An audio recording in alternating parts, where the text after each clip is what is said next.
Hello, this is the fourth out of our 5 video series on gamification and how you can use it to boost results. The final fact that you need to know about games is all games have the ability to teach us something.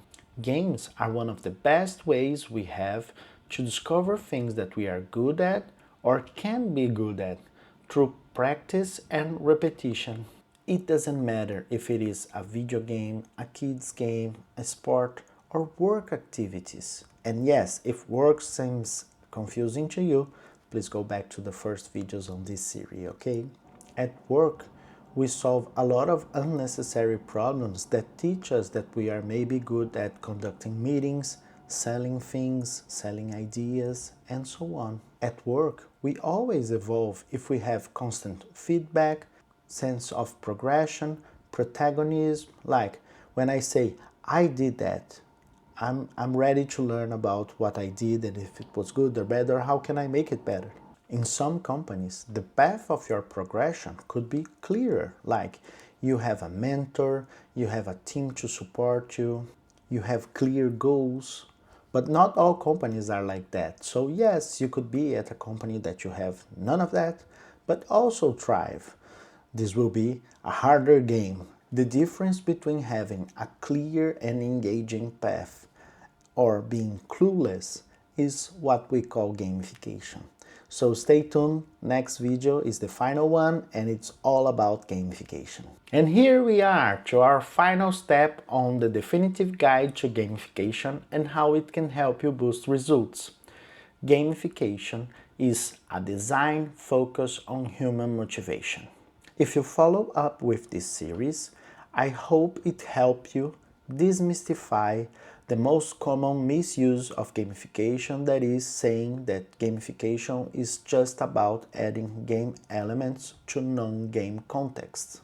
The reason I'm so focused on helping you to change that concept in your head is because if you don't understand that all the voluntary actions that we do are surrounded by games, you will feel that the only way to do gamification is by tossing things to make it look like a game, a video game. So it's the most common misuse of gamification, that is, we need to try to make it ludic, funny, or we will toss points, goals, badges, leaderboard, the most common game elements, so that now we have a gamified solution. So let's wrap this definitive guide with a definitive example as well. If you are a salesperson and you work in a sales team, your main action or behavior is to sell.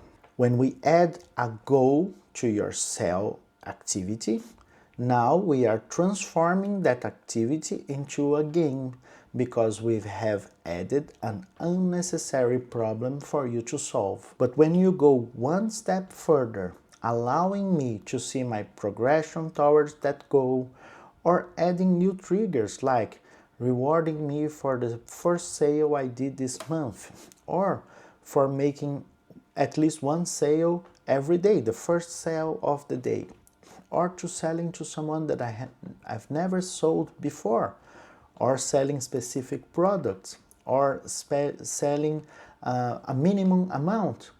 All those additional triggers will be added to enhance my motivation to reach that goal and solve that unnecessary problem. I've used the word rewards, but rewards can come in multiple forms, as recognition, as appraisal, as money, as gifts, and many other examples. So yes, adding a reward on top of what I'm doing is giving me the feedback I need to know that I'm in the right path. And this is a roundup example on how gamification transforms the simple activity of doing what we do on a daily basis, that's selling, but reaching more goals and doing it in a more qualified way. That could be also fun, but it don't necessarily need to be fun for us to tell this is gamification.